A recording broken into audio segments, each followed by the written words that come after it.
Madalas sa mga kababalaghan, hindi nakikita ng ating mga mata.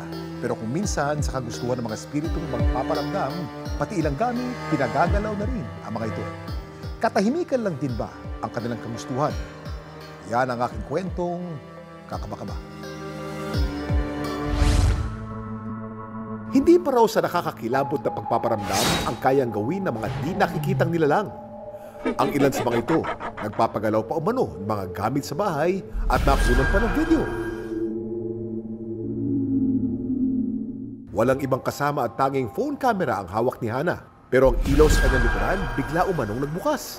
While I was filming, nakita ko po sa mirror na nagbukas yung lamp ko sa likod ko. And then, tinignan ko po if there was anything din sa lamp. Tapos, wala naman po. May pagkakataon din daw na pati pinto ay tila kusang gumagalaw. Naririnig po namin na naglalakad or may magdadabog po sa roof. Or late at night po, parang magbubukas yung pinto. To me, wala naman po nangyari. Pero dun po sa cousin ko, na-experience niya po na nagbukas out of nowhere yung door nila. Kwento ng pinsan ni Hana na si Patricia. So nabubukas po yung pinto pero nakalapat naman. So di ba po hindi siya matutulak ng hangin. Sa lakas umano ng enerhiya ng nasabing nilalang, ramdam nila ang paggalaw nito sa kanilang bahay. Kapag nandito po kaming lahat sa baba and walang tao sa taas, we would hear footsteps. Dahil ilang taon na raw itong nagpaparamdam sa kanila. Minabuti ng kanilang pamilya na ipasuri ang kanilang bahay sa paranormal researcher na si Ed Kaluwag. Pagpasok ko pa lang, meron na akong nakita dito sa may hagdanan.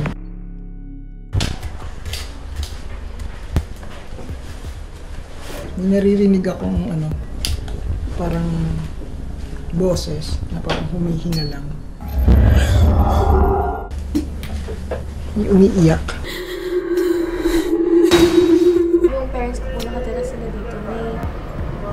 Before them po, may namatay na caretaker. Nakakaramdam po sila na may umiiyak ka na. Maya-maya pa, tila may naaninag si Ed.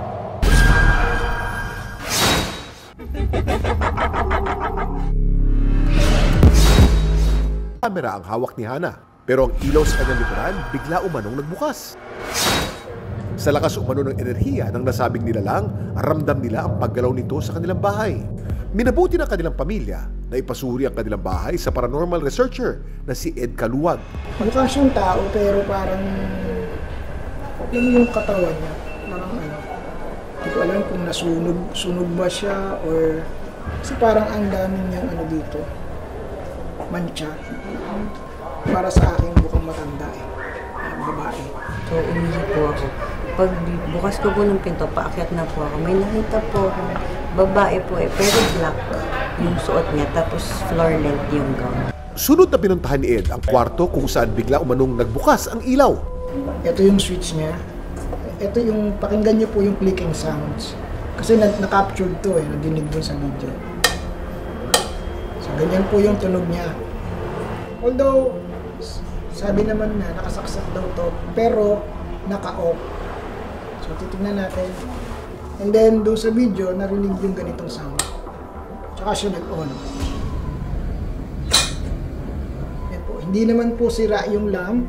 Definitely buo yung lamp. Pero para mag-open siya, dapat matouch ito. Sa paranormal side naman po, there are spirits na capable na pong humawak ng mga bagay. They are the poltergeist.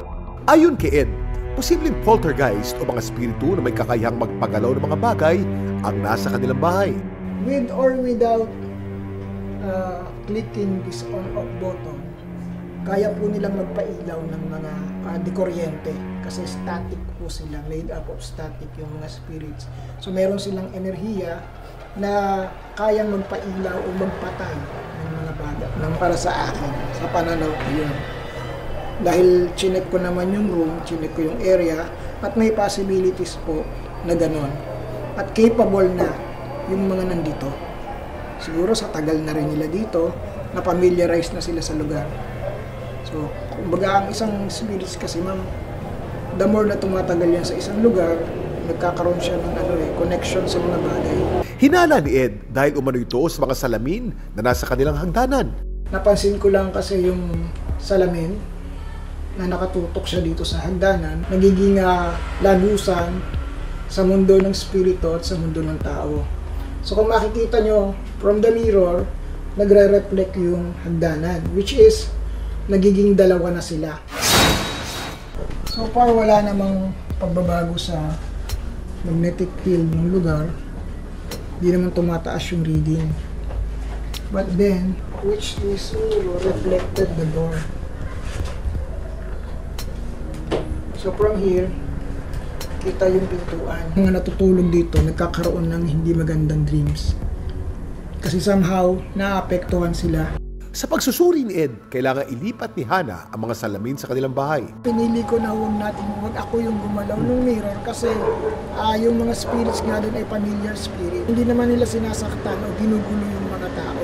Sadyang nagpaparamdam lang sila o sadyang nararamdaman lang sila. Medyo matagal na po yung house namin and marami na pong tumira dito. Parang twice na po siya nasunog, and never pa po siya napabless.